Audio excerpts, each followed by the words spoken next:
All right, so uh, welcome everyone. Thank you for joining us this evening.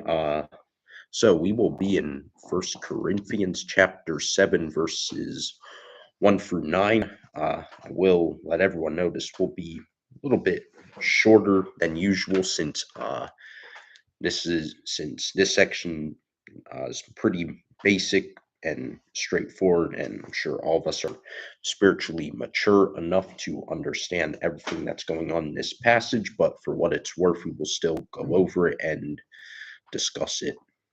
Does anyone want to pray us in? If not, I can just go ahead and pray us in.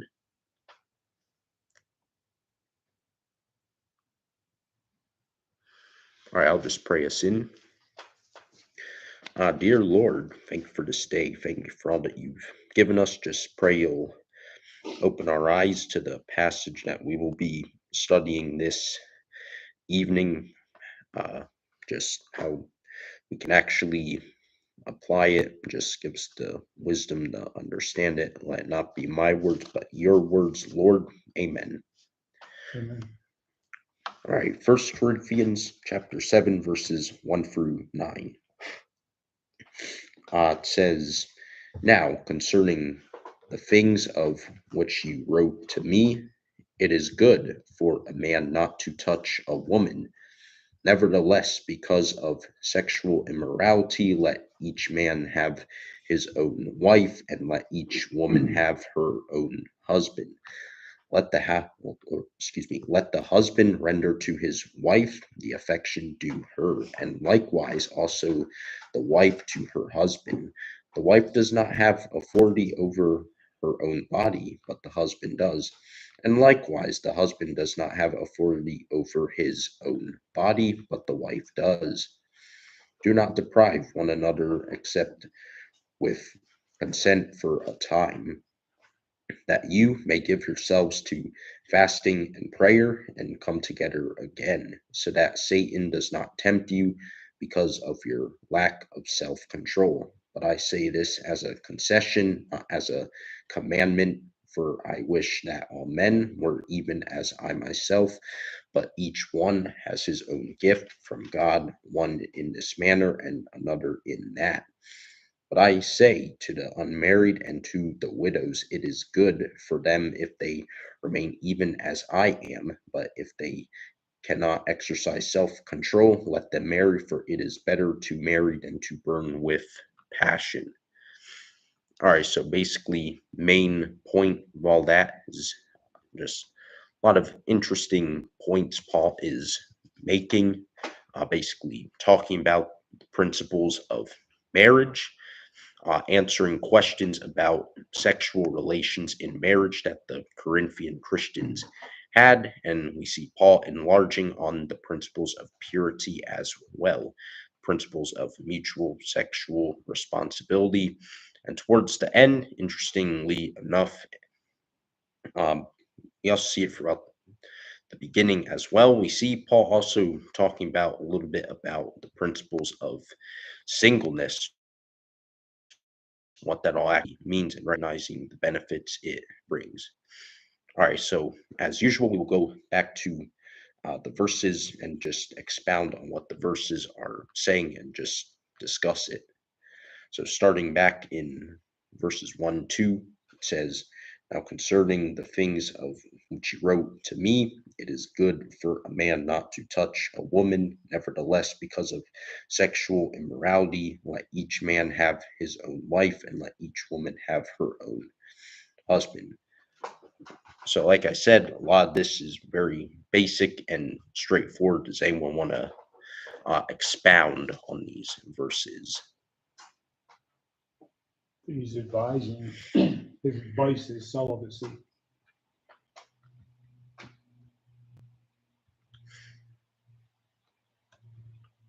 I also did like a little bit of a deep dive on my own that I didn't realize about Paul, in that Paul had been a member of the Sanhedrin, and one of the prerequisites for being a member of the Sanhedrin was you had to be married. So then Paul would have been married at some point, either his wife had passed, or maybe she decided to leave him when he converted. So maybe that's what's a driving force in this, that that would have been some pain that he would have had to go through. And he realized that, sometimes when you're married, you have a responsibility to that woman and not just to the Lord himself. Paul also thought the second coming was going to be at any moment. So I don't think he thought in his mind, we don't have time for dating. All right, yeah, it is true. A lot of people do suspect that Paul possibly was married at some point, but the scriptures do not say. But what we do know is that the Lord called him to be celibate, and that later that Paul thought was a good gift from God to be celibate.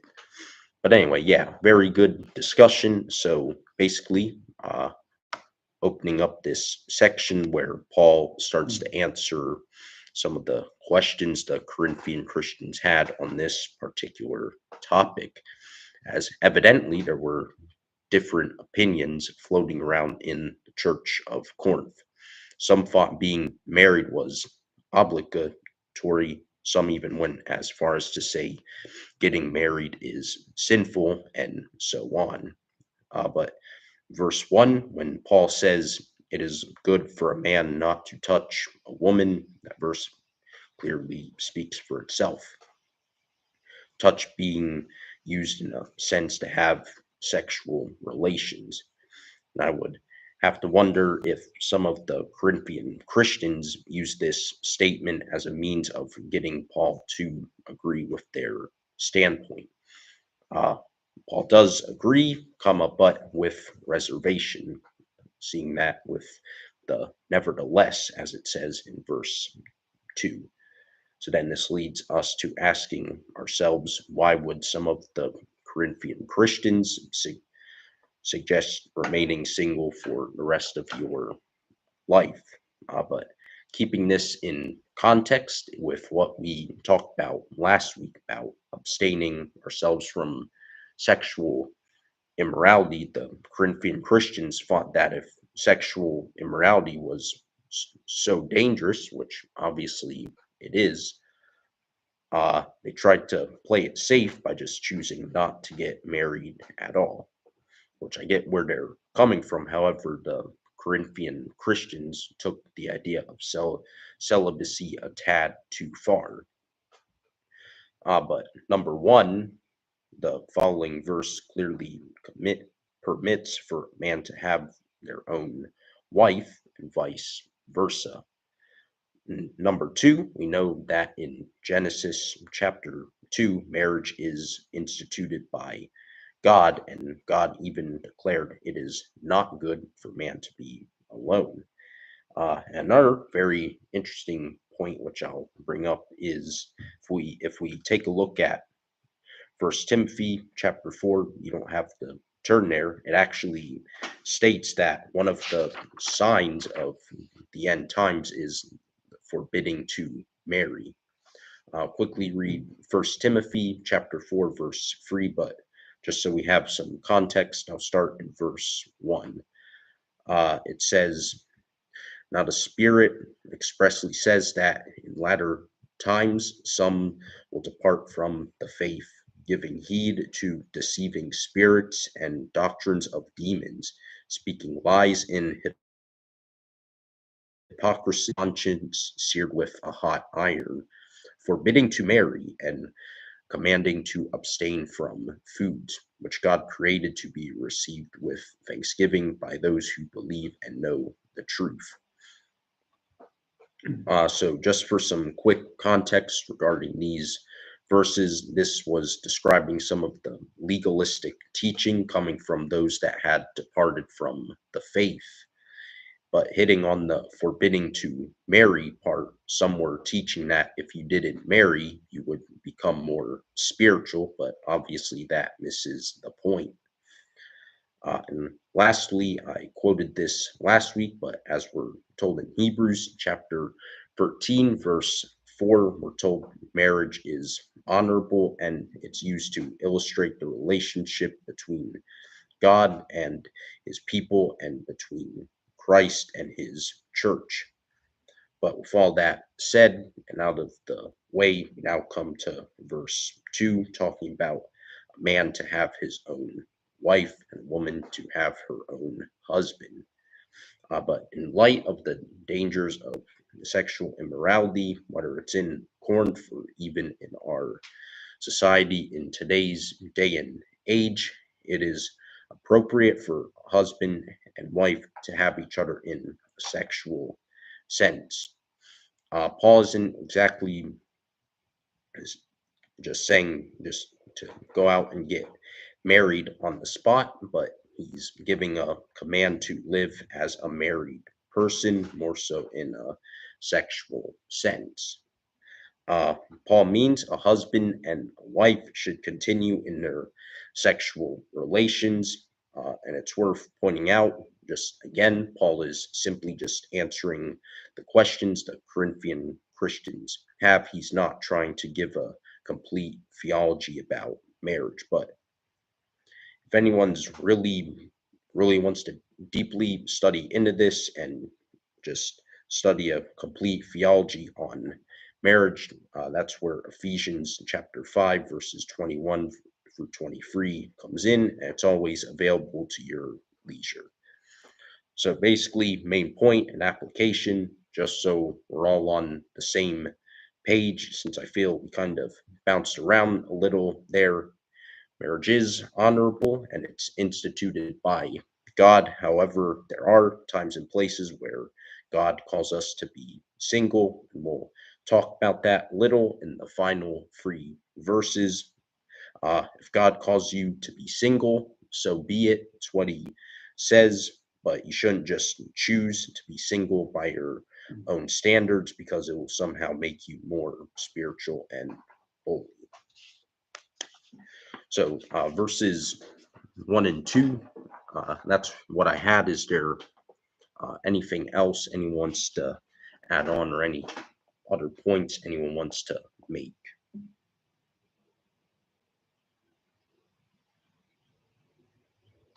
I would just say it's unnatural and against our nature to live a celibate life unless the Lord would call us to do that. Yeah, So it's better to be married instead of letting those lust fester and go out and commit adultery, fornication.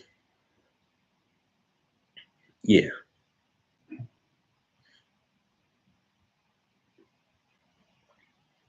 All right, so next one, verses 3 and 4. It says, "Let the husband render to his wife the affection due her, and likewise also the wife to her husband. The wife does not have authority over her own body, but the husband does. And likewise, the husband does not have authority over his own body, but the wife does." So a lot of some interesting stuff Paul is saying. Does anyone want to expound on that?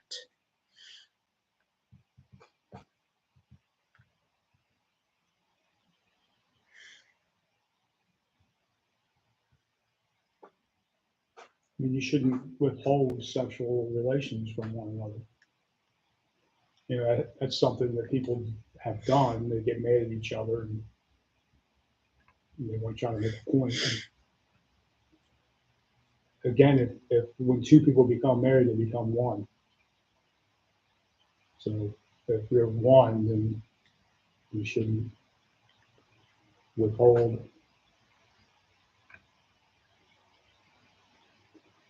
Yeah, get what you're saying there.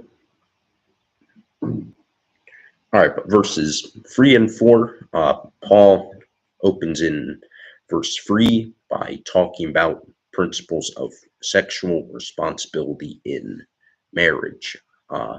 In the previous verses, Paul clearly stated that regarding sexual immorality, a man should not touch a woman. Here, however, regarding marriage, it's almost the opposite. The husband must render to his wife the affection due her. So now it would act wrong for a husband to withhold affection from his wife, vice versa. Uh, the affection due her in that clause there in verse 3, it's a essential phrase there, basically, because Paul is implying this to every Christian marriage, and it basically shows every wife has affection due her. Paul doesn't just think that, oh, just the attractive, select few submissive wives are due affection. Every wife is due affection because she is the wife of a Christian man. Paul is also putting emphasis on what the woman needs, not merely any kind of sexual relations, just affection due her. This is also a great reminder that whether a couple is not able to have a complete sexual relationship for physical or other reasons, whatever that reason may happen to be, they can still have an affectionate relationship and fulfill God's purpose for these plans. And on the same note, Paul says the exact same thing about the wife, that the wife should not withhold marital affection of her husband. And so, pretty much, Paul puts forth the idea that there is mutual sexual responsibility in marriage.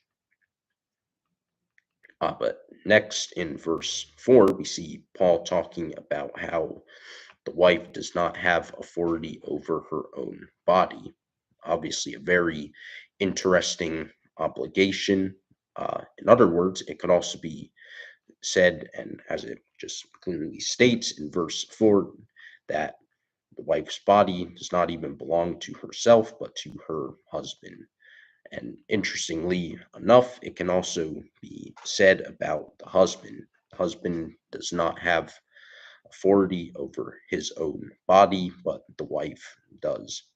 This verse certainly doesn't justify a husband being allowed to abuse his wife, whether it's sexually or in another kind of way. Paul's main point here is that we have the binding of our spouse with physical affection. And I always thought, just interesting thought here, how just there's 8 billion plus people on the earth, but God specifically chooses one specific person for us and nobody else, which is pretty mind blowing in my opinion. But anyway, that was verses 3 and 4. Pretty straightforward. But is there anything anyone else wants to say before we move on to the next verses?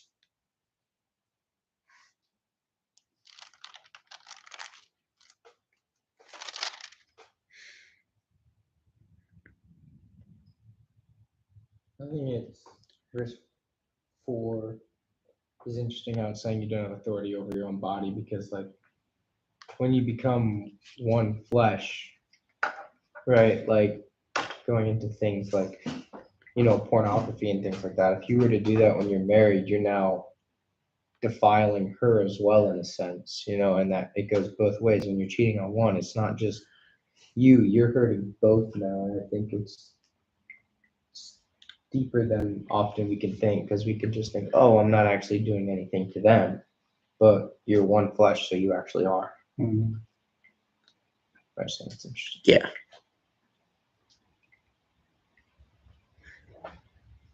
All right, next I want verses 5 and 6, which says, do not deprive one another except with consent for a time, that you may give yourselves to fasting and prayer and come together again, so that Satan does not tempt you because of your lack of self self-control. This as a concession, not as a commandment. Again, a lot of interesting things Paul has to say. Does anyone want to expound on those verses?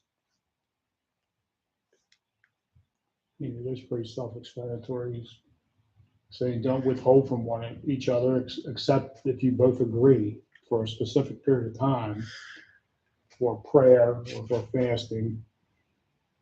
Because if you do, then the devil may tempt you. So Yeah. it's pretty straightforward.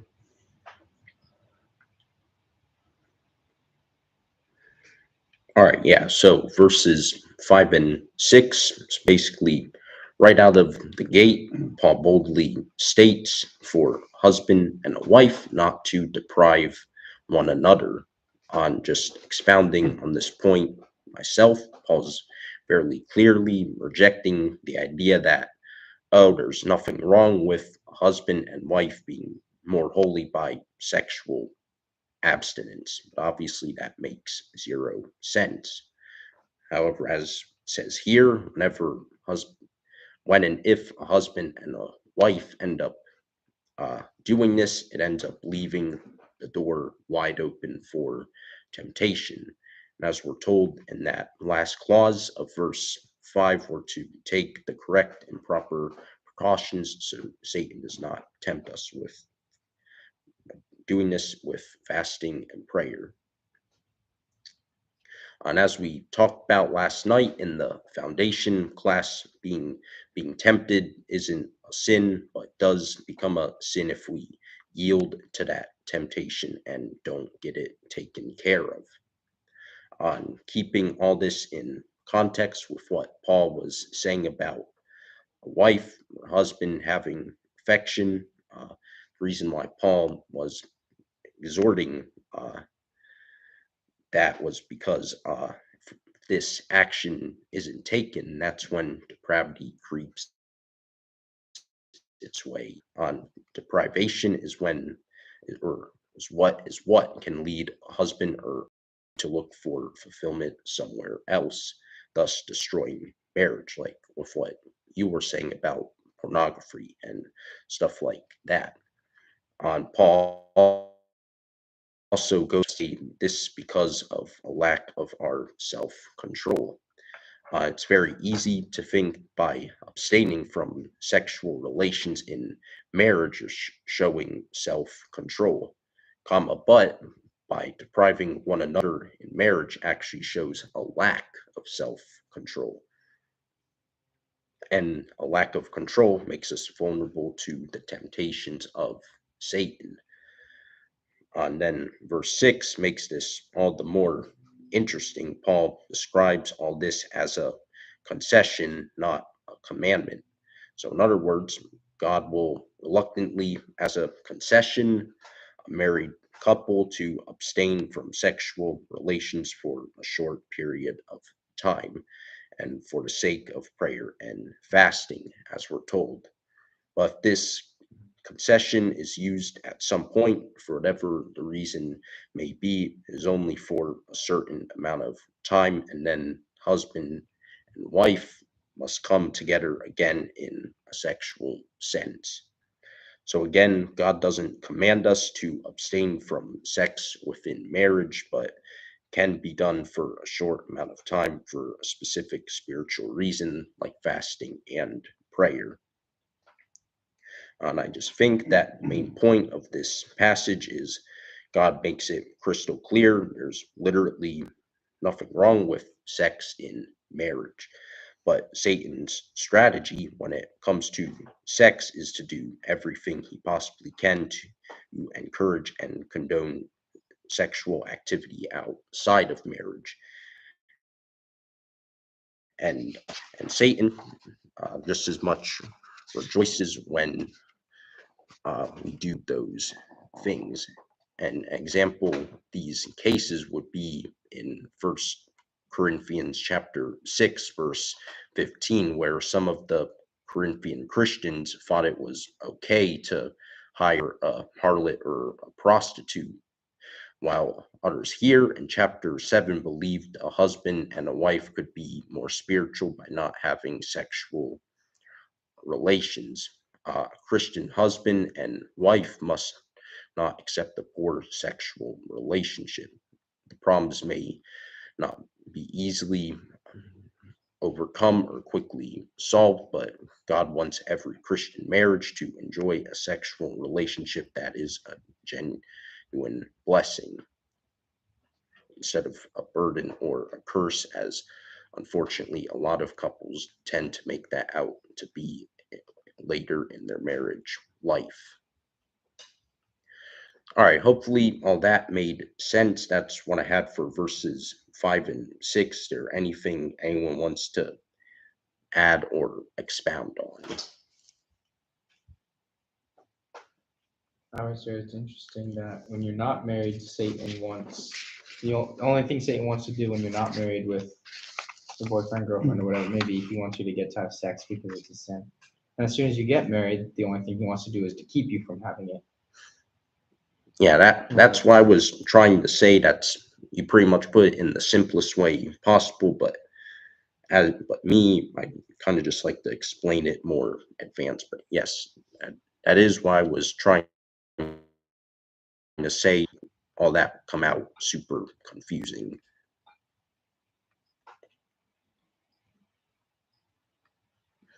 I heard about a conference, I can't take it.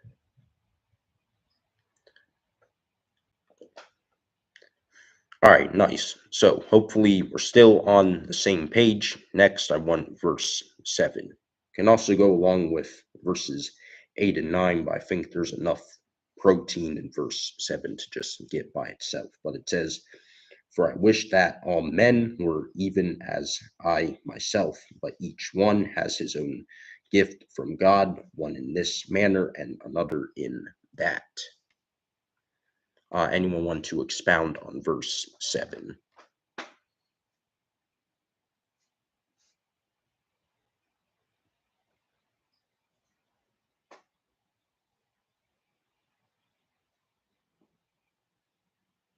Again, Paul is he's advising that, he likes being celibate.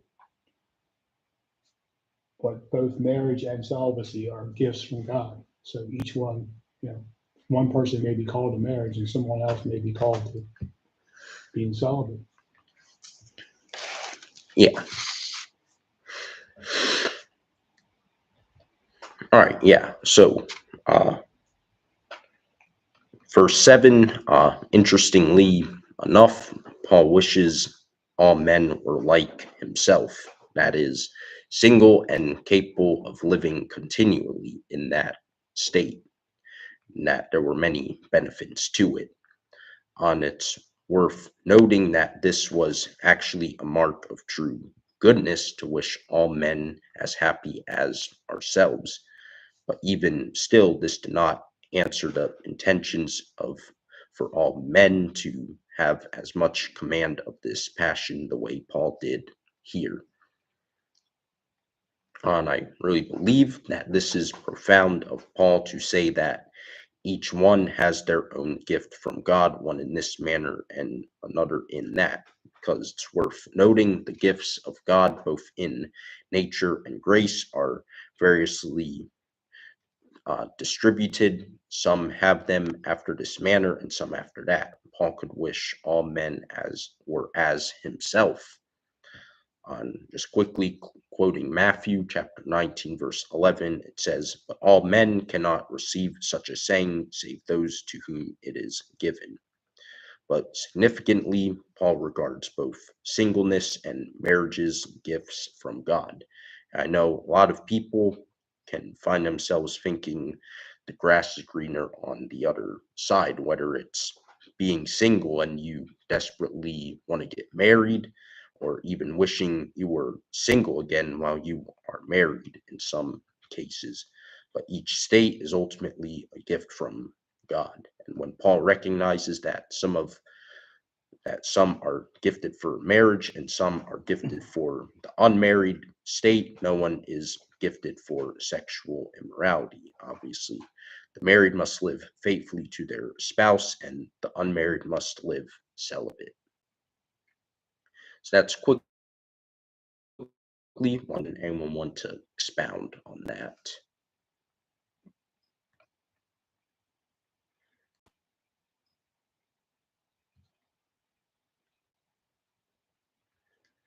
All right, I guess we can close by going through verses 8 and 9. It says, "But I say to the unmarried and to the widows, it is good for them if they remain even as I am. But if they cannot exercise self-control, let them marry, for it is better to marry than to burn with passion." All right, so verses 8 and 9, anyone want to expound on that?